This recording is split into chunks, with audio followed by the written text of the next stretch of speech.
Okay, let's unpack this. Today, we're diving deep into something absolutely crucial, yet often invisible: the clearing and settlement systems in equity derivatives.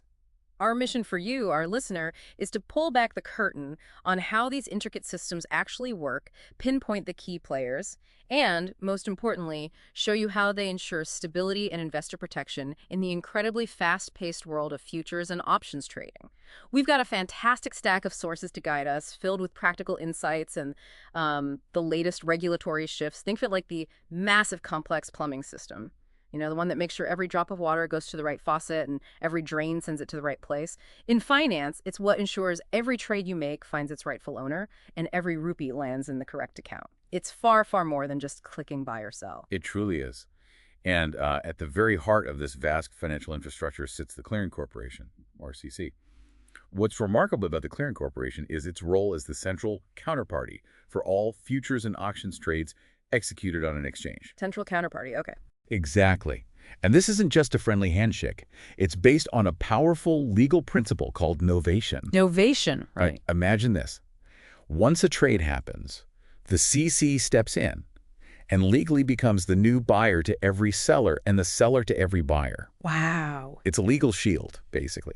It guarantees that trade will settle even if one of the original parties defaults. So it protects the whole chain. Precisely. So what does this entire complex process actually do? Well, it boils down to three core jobs. First, there's clearing, which is essentially crunching the numbers to figure out who owes what to whom. The calculation part. Right. Then comes settlement, which is the actual physical transfer of funds or securities, the actual movement. And finally, and crucially, risk management, which is the ongoing effort to keep the entire system stable and secure. Now, these critical activities are performed with the indispensable help of clearing members, or the frontline facilitators and clearing banks, which are where the actual money movements happen. That's a great overview of the brain behind the operation. But who are the workhorses actually making this happen on the ground? Are they all the same?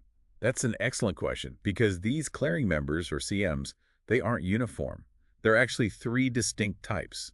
You have the self-clearing member who, well, as the name suggests, only clears and settles their own trades or those of their direct clients. Okay, just for themselves. Exactly. Then there's the trading member come clearing member. Now, they not only clear their own trades, but also handle the clearing for other trading members and what we call custodial participants. Think large institutional clients. Got it. And finally, the professional clearing member. These guys only clear trades for other trading members. They don't do their own trading at all. Interesting. And it's important to note, if you're clearing for others, whether as a trading come clearing member or a professional clearing member, you need to provide additional security deposits. Makes sense, right? More responsibility, more backing needed. So beyond just processing trades, what else do these clearing members actually do? What are their core functions? Well, beyond the fundamental clearing and settlement, CMs play a vital risk management role. A really critical one. They're responsible for setting and monitoring the position limits for the trading members who clear through them. Oh. And that's based on the deposits and margins those TMs provide. Think of them as the gatekeepers, in a way. Right, managing the risk exposure. Exactly. And for all this money movement, the fund settlement happens through clearing banks. Each clearing member has to maintain a specific F&O bank account with a designated clearing bank for this very purpose. And, to even become a clearing member, there are stringent eligibility norms. You need substantial net worth. Like how much? Well, generally around 300 lakhs, but it's lower, about 100 lakhs if you're just a self-clearing member. Plus significant deposits to the clearing corporation itself, 50 lakhs base, plus another 10 lakhs for each additional trading member you clear for. So serious capital requirements. Definitely. It's all about ensuring these key players have deep pockets to back their commitments. Okay, so we know who the players are, but how do they actually figure out the complex web of who owes what? How are the obligations calculated? That's where the meticulous calculation process comes in. The very first step in clearing is precisely determining the open positions and financial obligations of each clearing member. A CM's total open position is an aggregation. Basically, it lumps together all the open positions from every trading member and custodial participant clearing through them. Okay, it rolls everything up. Right. And to break that down further, a trading member's open position is a combination of their own proprietary trades, that's their firm's money, plus all their individual clients' open positions. Now, here's a crucial distinction. Proprietary positions are netted, Netted. meaning buys minus sell for the same contract are offset. If they bought 10 and sold 8, their net position is long too. Got it. But for clients, it's different. Their positions are calculated by summing the net positions of each individual client. Ah, so you don't net client A's long against client B's short. Exactly. That's critical. It avoids a broker masking risk by netting one client against another. It ensures true risk transparency at the client level. Mm. To make this a bit more tangible, let's use an example. Imagine a clearing member A handling trades for two trading members, PQR and XYZ, in, say, a Nifty May futures contract. Okay. If PQR has a proprietary net long of 2,000 contracts, plus client 1 is net long 1,000 and client 2 is net long 2,000, PQR's total gross long position for settlement purposes is 5,000 contracts. Right. Adding them up. Correct. Now, let's say XYZ has a proprietary net short of 1,000, and client 1 is net long 1,000, but client 2 is net short 1,000. For XYZ, their total long position is 1,000 from client 1, and their total short is 2,000. That's 1,000 proprietary plus 1,000 from client 2. Okay. I follow. So when the clearing corporation looks at clearing member A, they aggregate these. The total long position for CMA would be PQR's 5,000 plus XYZ's 1,000. Wait. So 6,000 long. And the total short position would be just XYZ's 2,000 short. Yeah. This incredibly detailed aggregation is how the clearing corporation understands the true total risk and obligation for each clearing member for that specific contract. That's a fascinating look behind the curtain at the raw calculations. But for someone like our listener, an everyday investor, trader, what was the biggest tangible change they would have felt from something like interoperability? Because historically, things were quite different, weren't they? That's a fantastic question because interoperability directly impacted their wallet and, frankly, their peace of mind. Historically, every stock exchange in India operated almost like its own island, with its own dedicated clearing corporation. Siloed, basically. Completely siloed. This forced market participants, especially brokers, to hold separate collateral and margins at multiple clearinghouses. Oh, wow. Imagine having to maintain separate bank accounts, with significant funds for every single grocery store you shop at. That's kind of how fragmented our market was for brokers. It was incredibly inefficient for capital and definitely drove up trading costs. That sounds like a logistical nightmare, not to mention a huge drain on capital. Exactly. So a true game changer arrived when SEBI, India's market regulator, proposed interoperability amongst clearing corporations back in 2018, and then fully implemented it in 2019. Right, I remember that. This was a regulatory breakthrough. Now, a trade executed on any exchange can be cleared and settled by the clearing corporation of any other exchange. Really? So any trade, any exchange, any clearinghouse. Pretty much. Brokers can finally choose a single clearing corporation for all their trades, regardless of which exchange they're trading on. So if I'm a broker, instead of having capital locked up in, say, 3 different places, I can just consolidate it all into one. Precisely. And the benefits are significant. First, there's major cost reduction because members now only need to maintain margins with one CC instead of many. Okay, that makes sense. This directly translates into better capital management for them and potentially lower costs passed on to you, the client. Second, and this is huge, better capital utilization. Well, for example, say you're long 10 lots of SBI May futures on the NSE and short 6 lots of the same contract on a BSE. Okay. Your net position is now correctly recognized as long 4 contracts, right? And your margin is computed on that net position across exchanges. Before interoperability, you'd be charged margin for all 10 long and all 6 short positions separately, as if they were unrelated trades. Huge difference. That's a massive difference in capital required. It is. Third, it builds resilience. If there's an unforeseen disruption at an exchange, or maybe a link between an exchange and its CC breaks. Which can happen. Absolutely. Brokers can still route trades to other clearing corporations, ensuring market continuity. That's vital. It also simplifies operations for brokers. They only need to comply with one CC's set of requirements, one set of rules. Much easier. And finally, it fosters healthy competition among the clearing corporations themselves, which, potentially leads to better service and maybe even better pricing. It's really a win-win for efficiency and stability. Okay, so once these trades are aggregated and margins are optimized, thanks to things like interoperability, how does the actual exchange of money and securities happen? What's fascinating here, as you mentioned, is how the system adapts and differentiates between futures and options, and even within those, between index and individual stock derivatives. You're right, it's quite nuanced, and there have been some key changes. A major regulatory shift happened in October 2019. It introduced an overarching rule. All open futures and options on individual securities must now be settled by physical delivery at expiry. Physical delivery, meaning actual shares change hands. Correct. Actual shares. In contrast, index futures and options like Nifty or Bank Nifty continue to be cash settled. That's a key distinction to keep in mind. Got it. Stocks are physical, indices are cash. Exactly. So let's first walk through the settlement of futures contracts. Yep. There are really two primary phases here. First, there's mark-to-market MTM settlement. This happens every single trading day. MTM, okay, daily adjustments. Right. It's the daily adjustment of margins based on price changes. Profits and losses are computed by looking at the difference between, say, your trade price and the day's settlement price for new trades you haven't squared off.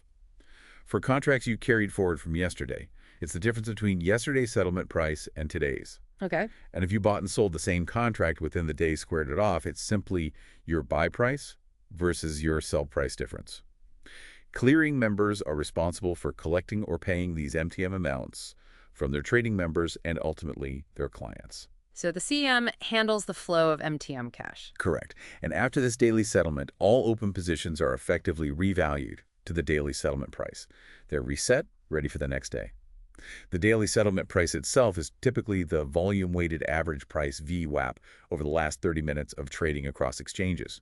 If a contract doesn't trade, they'll use a theoretical price, often based on the spot price and cost of carry. All these MTM adjustments are cash settled on a T+1 basis, meaning the funds are debited or credited from the CM accounts with their clearing banks the very next business day. So it's a constant, almost real-time recalculation of what you owe or are owed, keeping risks contained daily. Precisely. It prevents losses from building up unchecked. Then there's the final settlement of futures contracts on expiry day. After the market closes, the clearing corporation marks all remaining open positions to the final settlement price, and long positions are randomly assigned to short positions to complete the settlement. Random assignment. Interesting. Yes. And this final settlement price is, again, usually the volume-weighted average price of the underlying security or index during the last 30 minutes of trading on that expiry day. Now, for cash-settled index futures like Nifty futures, the obligations are simply computed at this final settlement price. The difference between the previous day's settlement price and the final settlement price for positions brought forward, or your trade price, and the final settlement price for same-day positions is just cash settled on T+1. You get or pay the cash difference. Simple as that. Okay, straightforward for indices. But what about those physically settled stock futures? Right. For physically settled stock futures, it's more involved because actual shares move. This procedure is implemented on T+1 the day after expiry. The clearing member, who's obligated to deliver the securities, provides instructions for their transfer from their demat account to a specific depository pool account. Then the depositories credit the shares to the receiving member's accounts.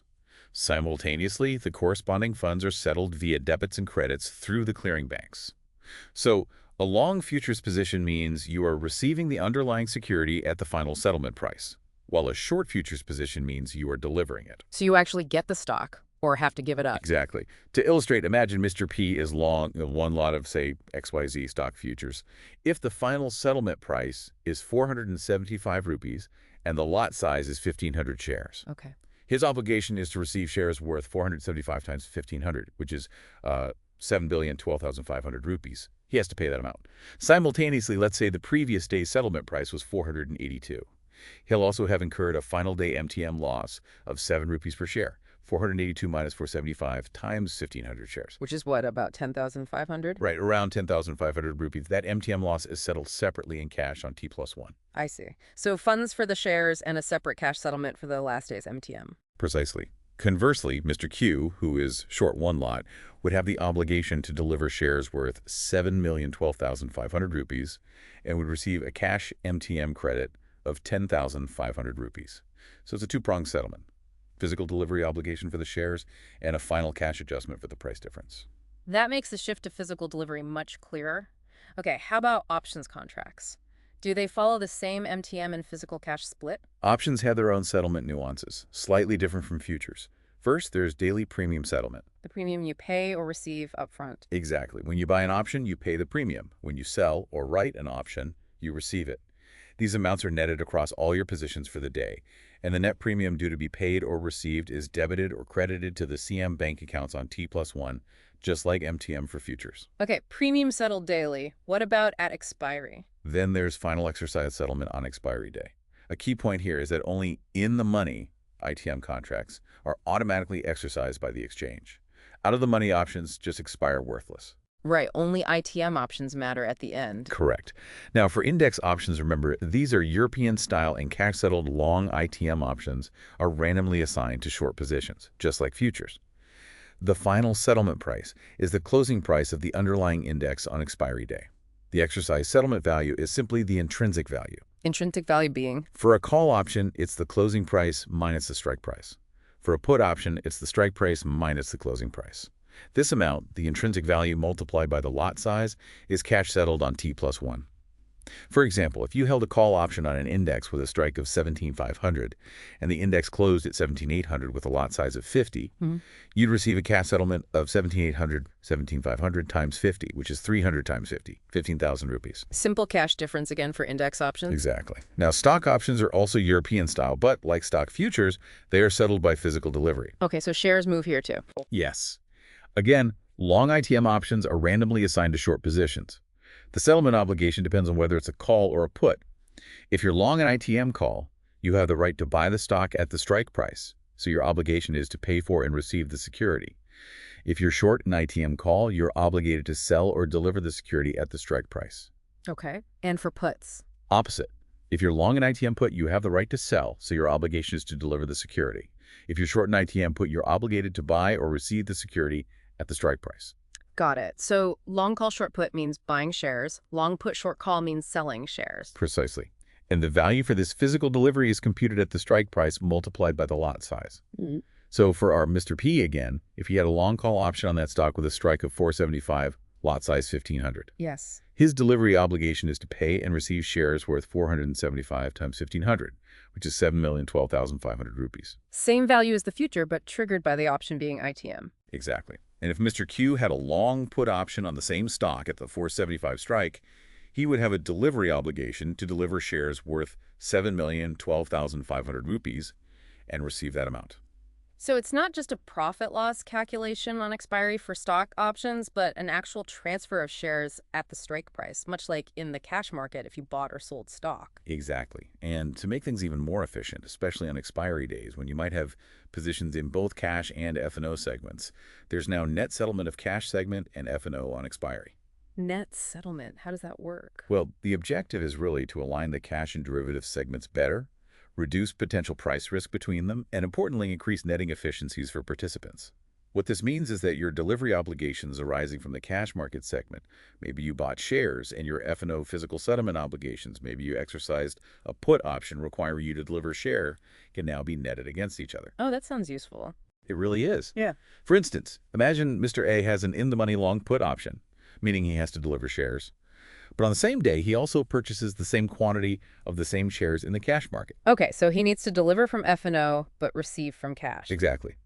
Instead of having separate security pay-ins and payouts, the system can net these obligations. He might end up with just a small net funds payout or pay-in based on the price difference, perhaps, without any physical security actually moving in or out of his account on settlement day. That simplifies things massively. It does. It's a huge simplification. However, there's a catch. This netting facility is generally only available if the investor trades and clears through the same trading member and clearing member in both the cash and F&O segments. Okay. Need the same broker-CM combo. Right. And it's typically not available for institutional investors due to their different settlement processes. Okay, this brings up a really important question. With all this complexity, billions flowing through the system every day, physical deliveries, cash settlements, how does the system possibly stay safe? How is risk managed? That's exactly the critical challenge, isn't it? And the market has built multiple, really robust layers of defense. Exchanges and clearing corporations employ comprehensive risk containment mechanisms, especially in the derivative segment, precisely to ensure stability. What are some key features? Well, at the very foundation, there's stringent capital adequacy for members. We talked about the net worth requirements ensuring they have substantial financial strength to weather market movements. Then the clearing corporation demands an upfront initial margin for all open positions. This isn't an afterthought. It's collected before or as the position is taken. Upfront margin, crucial. Absolutely. And it's calculated daily using a sophisticated value at risk, or VAR, model. Plus, there's that crucial daily mark-to-market MTM settlement of open positions we just discussed that continuously adjusts exposure based on actual price moves. So it's like a daily financial check-in to make sure everyone's accounts are balanced relative to the risk. Precisely. It nips potential problems in the bud. And the CC doesn't just wait for the end-of-the-day report. They have an online position monitoring system. Real time. Yes, tracking each clearing member's open position in real time or near real time. It instantly generates alerts if predetermined limits, margin limits, extruder limits are approached or breached. They monitor CMs for initial margin and exposure margin violations. And they also monitor the trading members clearing through those CMs for initial margin and position limit violations. So multiple levels of monitoring. Exactly. And in turn, the clearing members have their own tools and responsibility to monitor their trading members. They set limits for them, and they can even stop a TM from trading if they exceed those limits or violate margin requirements. It's a multi-layered watchdog system. Right. Everyone's watching everyone else, in a way. In a structured way, yes.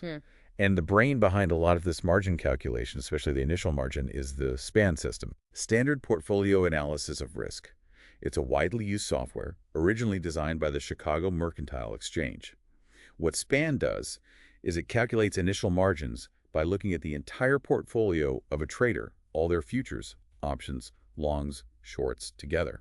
It identifies the overall potential risk of the whole portfolio, rather than just looking at each contract in isolation. So it understands how different positions might offset each other. Exactly.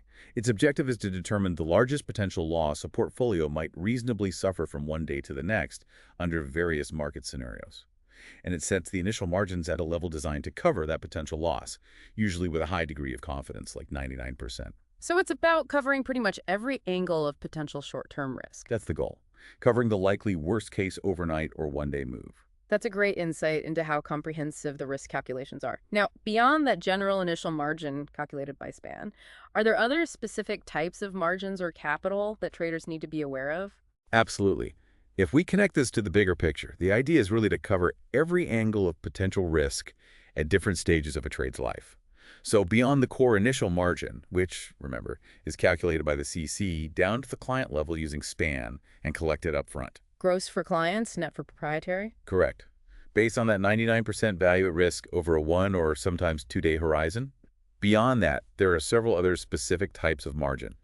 For options, there's premium margin. This is charged at the client level and basically covers the option premium amount that's due to the clearing corporation until that T+1 premium settlement pay-in is actually complete. Okay, secures the premium payment. Right. Then you also have assignment margin.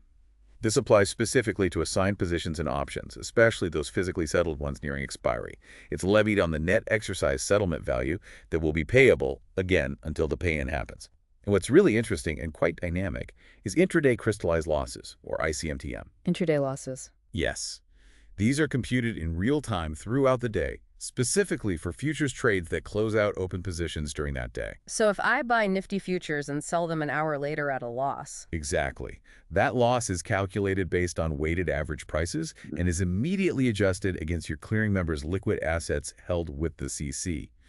Now, at the client level, intraday losses can be offset by intraday profits within that client's account. But at the CM level, the total ICMTM across all their clients and proprietary trading is grossed up. This amount is effectively blocked. Temporarily. Yes, temporarily blocked from the CM's collateral, and it's only released after the end-of-day daily MTM or the final MTM settlement pay-in is successfully completed.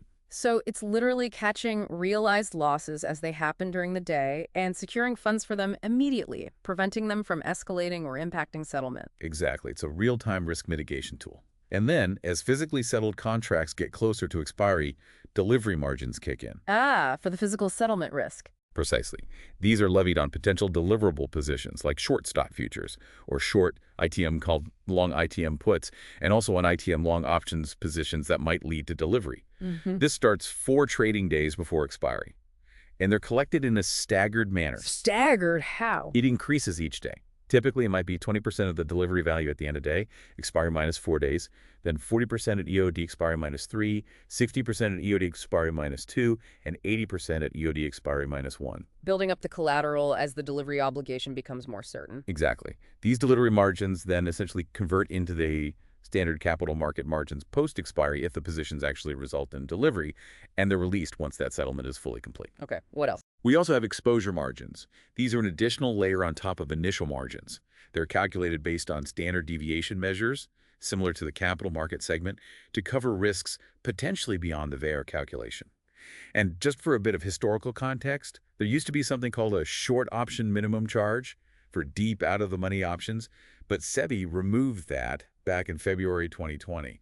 It was deemed no longer necessary with the other margin enhancements. Good to know. Finally, there's the concept of net option value. This is the difference between the current market value of all your long option positions and all your short option positions. This net value is calculated and added to, if positive, or subtracted from, if negative, the clearing member's liquid net worth assessment by the CC.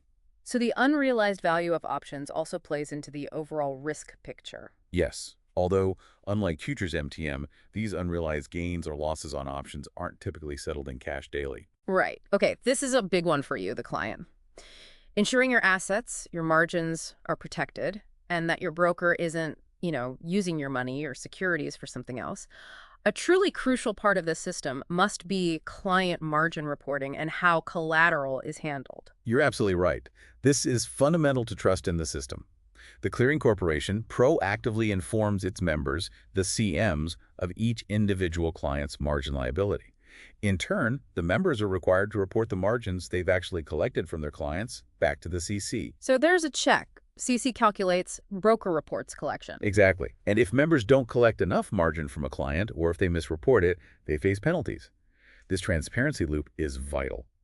Now, you mentioned collateral misuse. In the past, there was a significant problem here. Brokers sometimes misuse client securities. Ow. Well, clients often granted a power of attorney, or POA, to their broker. This gave the broker the authority to move securities, primarily intended for meeting margin requirements. But it could be misused. Sadly, yes. There were instances where brokers improperly used this POA to divert client securities, pledge them or sell them to fund their own proprietary trading positions, or maybe cover margin shortfalls for other clients, or even fund completely unrelated businesses. It was a serious breach of trust. That sounds like a fundamental structural problem that needed a strong solution. It absolutely was. And SEBI introduced a game-changing new pledger bridge mechanism to fix it, which became fully effective in September 2020. Pledger pledge, what's that? Now, collateral in the form of securities can only be provided by clients via a specific margin pledge transaction created directly within the depository system, like NSDL or CDSL. This completely eliminates the need for a POA for margin purposes. No more POA for margin. Correct. Brokers now have to open a special DMAT account called a Client Securities Margin Pledge Account. The process is clear. The client initiates a pledge of specific securities from their own DMAT account directly to the trading member's margin pledge account. The TM can then repledge those same securities to the clearing member's margin pledge account, and the CM, in turn, can repledge them to the clearing corporation. So it's a chain of pledges? Yes, but crucially, this entire chain client to TM, TM to CM, CM to CC creates a complete visible audit trail right there in the DMAT account system of the original pledger, the client. Ah, transparency. Exactly. And because it's purely a pledge, a charge created on the securities, and not a transfer of ownership like the old POA system allowed, the title remains with the client. This dramatically mitigates the risk of misappropriation. That's huge. It is. And the regulations explicitly state that the TM or CM must ensure that any repledged client securities are used only for meeting that specific client's margin obligations and associated costs. They can't pool it or use client A's pledge for client B. Wow, that's a much tighter system. Definitely. And to further bolster this, SEBI also mandated rigorous segregation and monitoring of collateral. There's a new daily reporting mechanism. Trading members have to report detailed, disaggregated client-level collateral information to their clearing members. Those CMs then consolidate and report this up to the clearing corporation. So everyone knows exactly which collateral belongs to which client, all the way up the chain. Precisely. It provides crystal clear visibility of client-wise collateral at every single level. This significantly enhances transparency, accountability, and overall trust in how client assets are handled. That's a massive win for investor confidence and protection. Absolutely critical. But thinking back to margin reporting, if the main reporting was still happening primarily at the end of the day, weren't there still loopholes that could allow for excessive intraday risk before these pledge rules came in? That's a very sharp point, and you're spot on. Before July 2020, even with margin rules, the reporting by brokers to the CC was indeed primarily on an end-of-day basis. This definitely created a loophole.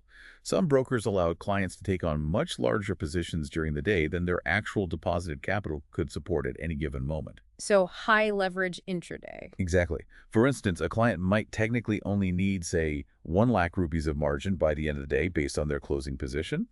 But maybe intraday their positions ballooned and required 5 lakhs of margin, even if they only had 30,000 rupees in their account. Wow.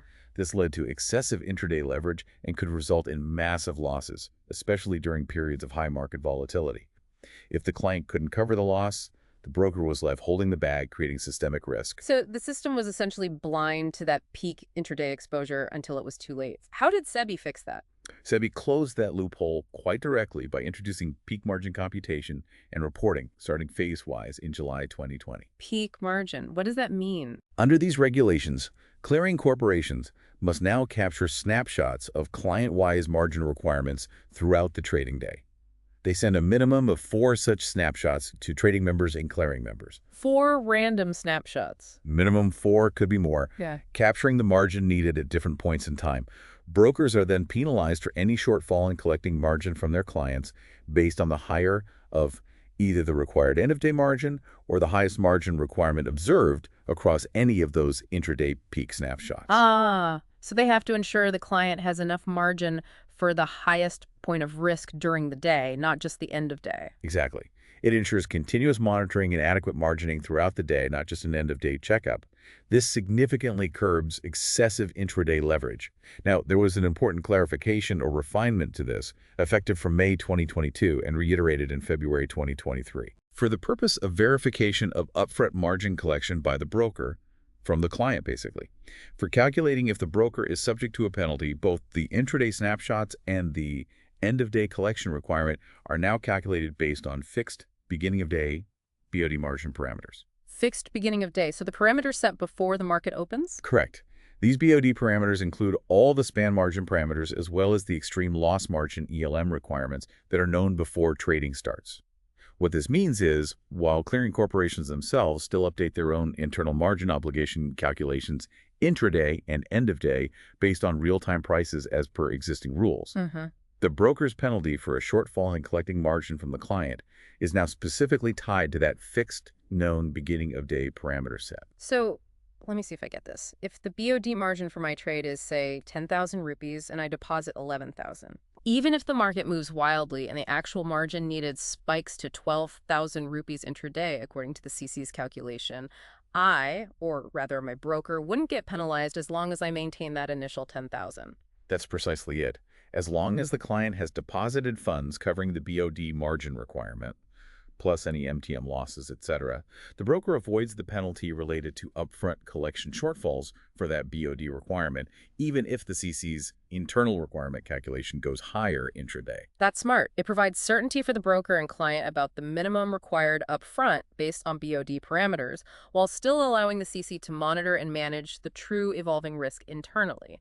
It gives clarity while still ensuring sufficient capital is broadly in place. Exactly. It helps market participants manage their capital needs more predictably at the start of the day. Okay, that makes sense. Now, moving on to ways the system actually helps streamline capital usage, making things more efficient for traders. Let's talk about things like cross-margining and early pay-in. Absolutely. These are features designed specifically for capital efficiency. Cross-margining is a really clever one. It's available across both the cash and derivative segments for all market participants. The key here is that it only applies to offsetting positions. Offsetting positions, like... For instance, if you have a long position in, say, Reliance shares in the cash segment, and simultaneously you have a short futures position in the very same stock, Reliance futures, in the derivative segment. Okay, long stock, short future. Right. Logically, these positions partially hedge each other, right? Cross-margining recognizes this. It allows the margin requirement to be calculated on the net exposure across both segments, rather than demanding full margin for the long stock position and full margin for the short futures position separately. So it recognizes the true net risk you're taking across markets, not just the gross positions in each silo. Exactly. It prevents you from having to unnecessarily block capital for both sides of a hedged position. To get this benefit, the clearing member usually needs to provide the client's details and link the accounts across segments through a system called the Collateral Interface for Members, or CIM. Or there might be specific agreements if different CMs are involved. Where is it most useful? It's particularly beneficial for offsetting positions in index futures and their underlying constituent stock futures. For example, short Nifty futures hedged with long positions in some of the Nifty 50 stocks, or vice versa. Makes sense. Less capital tied up. What about early pay-in? Then there's early pay-in, EPI of securities and funds. This is another fantastic feature for efficiency. Basically, if you have a settlement obligation, say you sold shares and need to deliver them, or you bought futures and need to pay if you pay in your securities or funds early before the scheduled settlement time.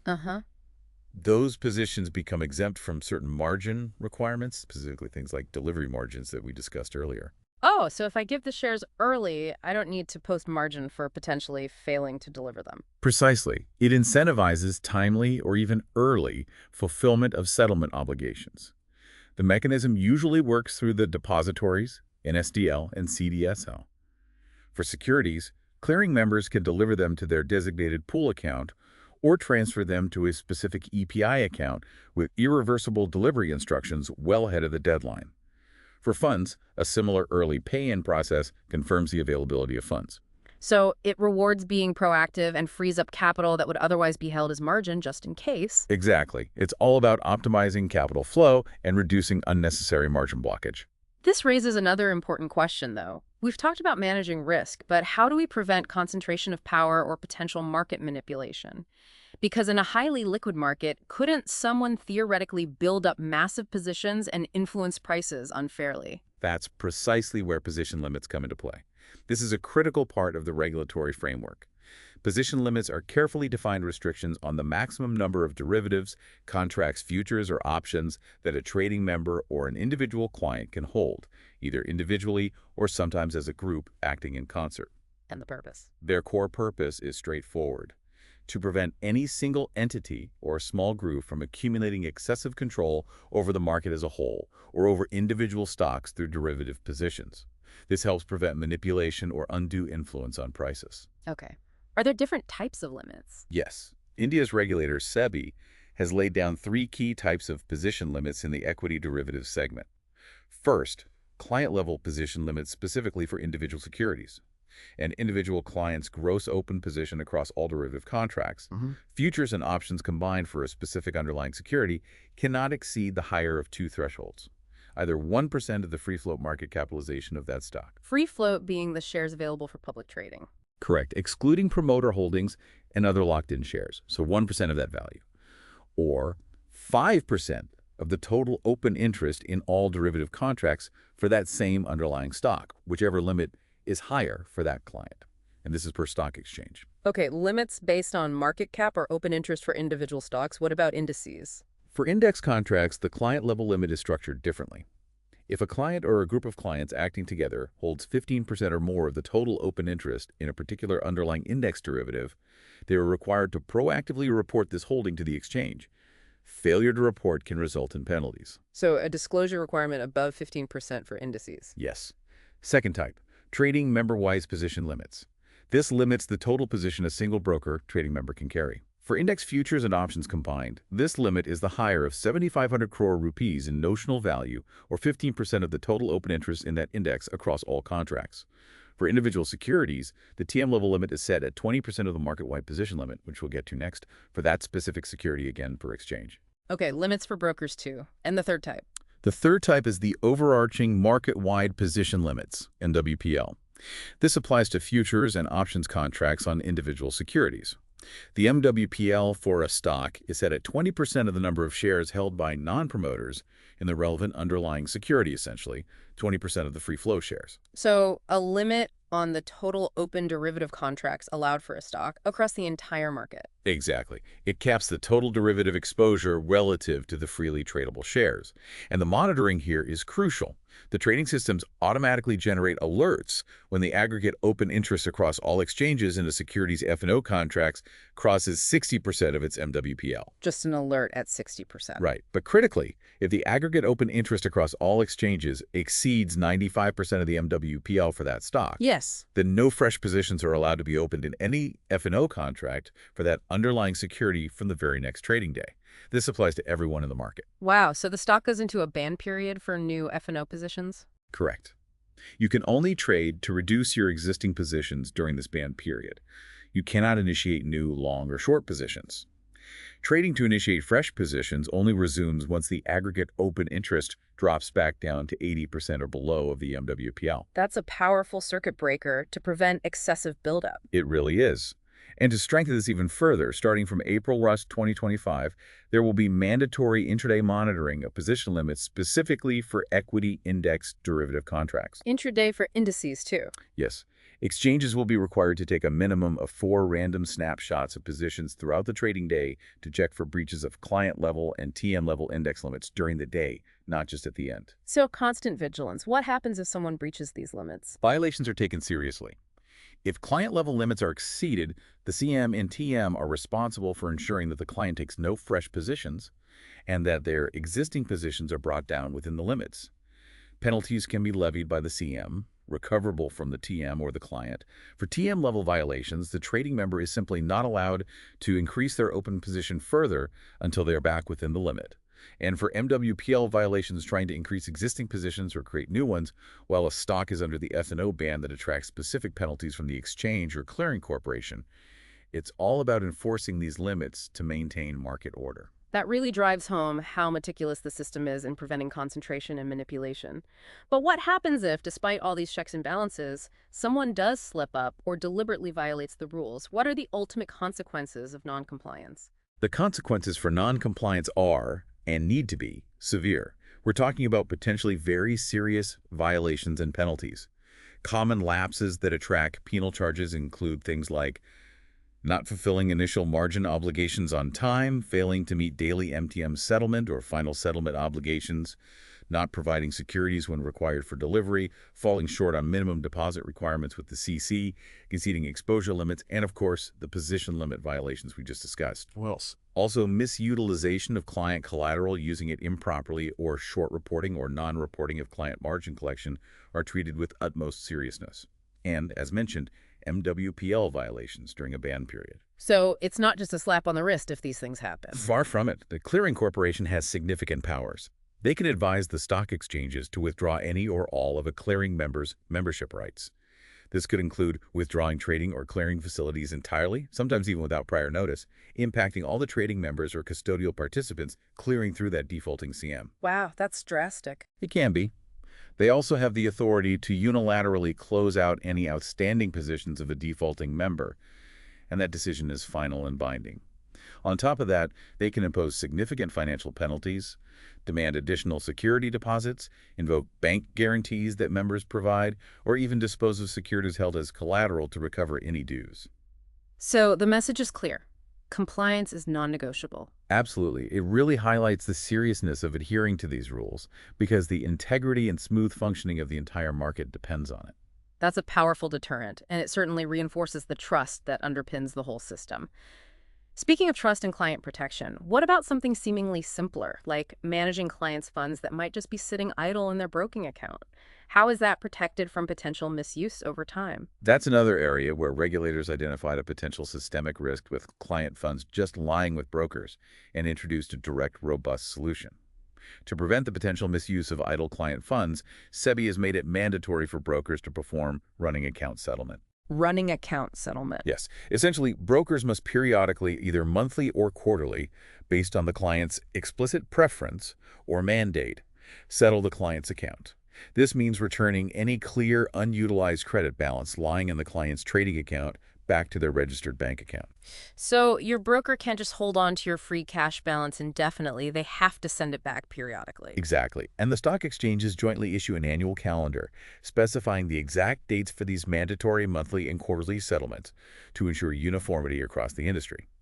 But there's a specific and quite crucial rule overlaying this, focused on inactive accounts. Okay. If a client has a credit balance in their account, and they haven't made any transactions, no buys, no sells, no F&O trades, nothing for 30 calendar days or more since their last transaction, Yes. then the entire credit balance must be returned to them by the broker on the upcoming monthly settlement date specified in the calendar. Wait, even if the client chose a quarterly settlement cycle? Yes, irrespective of the client's chosen quarterly cycle preference. If the account hits 30-plus days of inactivity with a credit balance, that balance must go back on the next designated monthly settlement date. Unless... Unless, of course, they happen to trade again before that specific monthly settlement date arrives. Then the 30-day clock resets. Okay. That's a strong rule. It ensures client funds aren't just sitting idle and potentially at risk with the broker for extended periods, especially if the client isn't actively trading. Precisely. It promotes transparency, ensures liquidity stays with the client, and acts as a direct measure to prevent potential broker misuse of dormant funds. Those running account settlements are a great practical protection for client funds. But stepping back to the bigger picture, in the absolute worst-case scenario, say a very large clearing member defaults despite all the margins and risk controls, are there ultimate safety nets in place to ensure the entire market doesn't unravel, a sort of backstop? Absolutely. Thinking about those tail risk events, the market structure includes truly robust ultimate safety nets. These are the Core Settlement Guarantee Fund, Core SGF, and the Investor Protection Fund, IPF. These are critical mechanisms designed to protect the integrity of the market itself and the investors within it during extreme stress events. Okay, tell me about the Core SGF first. The Core Settlement Guarantee Fund, its primary fundamental objective is to guarantee the settlement of trades executed on the exchange within each segment, whether it's the cash market, the F&O segment, or others. If a clearing member, despite all the preceding layers of risk management, their own capital, client margins, etc., somehow fails to honor their settlement commitments, they can't pay what they owe or deliver securities. Yes. The Core SGS steps in. It provides the necessary funds or securities to ensure that the settlement cycle completes normally for everyone else. It meets the defaulting member's obligations to the system. So it prevents a domino effect. One default doesn't bring down the whole market. Exactly. It ensures that the normal settlement process continues without disruption for all the non-defaulting participants, maintaining market confidence and stability, even in the face of a potentially significant default. It's the ultimate backstop for settlement finality. Okay, that's crucial for market stability. What about the Investor Protection Fund? Then there's the Investor Protection Fund, IPF. This fund is established with a slightly different, though related, focus. It's primarily there to compensate investors in the unfortunate event that the assets of a defaulting member, like a broker, are found to be insufficient to meet the legitimate admitted claims of their clients. So it's direct compensation for investors if the broker fails and assets are short. Correct, up to certain limits, of course. But the IPF's role often goes beyond just compensation. These funds also typically play a vital role in promoting investor education, financial literacy and awareness programs, and sometimes even funding research related to market structures and investor protection. Building a healthier ecosystem overall. Exactly. The IPF is usually administered by a dedicated, registered trust created specifically for that purpose, which underlines its formal commitment to safeguarding and empowering investors. So between the Core SGF ensuring settlements happen and the IPF protecting investors from member defaults, there are strong final layers of protection. Yes, they provide critical resilience to the market infrastructure. Okay, so we're seeing an ecosystem that's not static, but constantly evolving, adding layers like peak margin, the pledge mechanism, netting, always trying to be safer and more efficient. Looking ahead, what are some of the very latest regulatory changes or proposals that we should be aware of? What's coming down the pike? That's a great point. If we connect this to the bigger picture, these recent and upcoming measures really show SEBI's ongoing commitment to proactively strengthening market integrity, refining risk management, and enhancing investor protection. They're constantly adapting the framework to keep pace with market evolution and observed behaviors. Some notable recent measures, many with implementation dates coming up, include a big one, effective from February 1st, 2025, is the mandatory upfront collection of the full option premium. Full premium upfront from buyers. Yes, the entire premium will need to be collected upfront from options buyers by the broker, just like margin is collected from sellers. Currently, it's often collected on T+1. This is a significant move aimed squarely at limiting undue leverage, especially from naked option buying, and mitigating the associated risks if the premium isn't paid. Okay, that levels the playing field for upfront capital between buyers and sellers. What else? Also effective February 1st, 2025, is the removal of calendar spread benefits on expiry day. Calendar spread benefits removed. What does that mean? Currently, if you have offsetting positions in different expiry months of the same underlying, like long May Nifty, short June Nifty, you get a margin benefit because it's a spread. This change removes that margin offset specifically on the expiry day for contracts expiring on that same day. The idea is to address potential basis risks and speculative volatility that can arise between, say, a near-month contract expiring today and the next month's contract right on that expiry cusp. Got it. Tightening margins on expiry day spreads. Exactly. And as we mentioned earlier, that intraday monitoring of position limits for equity index derivatives becomes fully effective from April 1st, 2025, with those minimum 4 random snapshots daily. Looking back slightly to November 2024, there was a revision of index derivatives contract sizes. The minimum contract size, in terms of notional value for new index derivatives being introduced, will be significantly increased, aiming for a value somewhere in the range of 15 lakhs to 20 lakhs per contract. Wow, much larger contracts. Why? The aim is to ensure more meaningful contract sizes, perhaps deterring very small retail speculation and encouraging participation from those with more substantial risk appetite or hedging needs. It aligns contract sizes more closely with underlying market values. Okay. Similarly, also from November 2024, there was a rationalization of weekly index derivatives. Each stock exchange can now offer weekly expiring derivative contracts on only one benchmark index, like Nifty or Bank Nifty for NSE. They can't have weekly options on multiple indices anymore. Focusing liquidity, perhaps? That seems to be the goal. Simplify the product offering and concentrate liquidity in the main weekly contracts. And finally, again effective from November 2024, there's additional tail risk coverage on expiry day.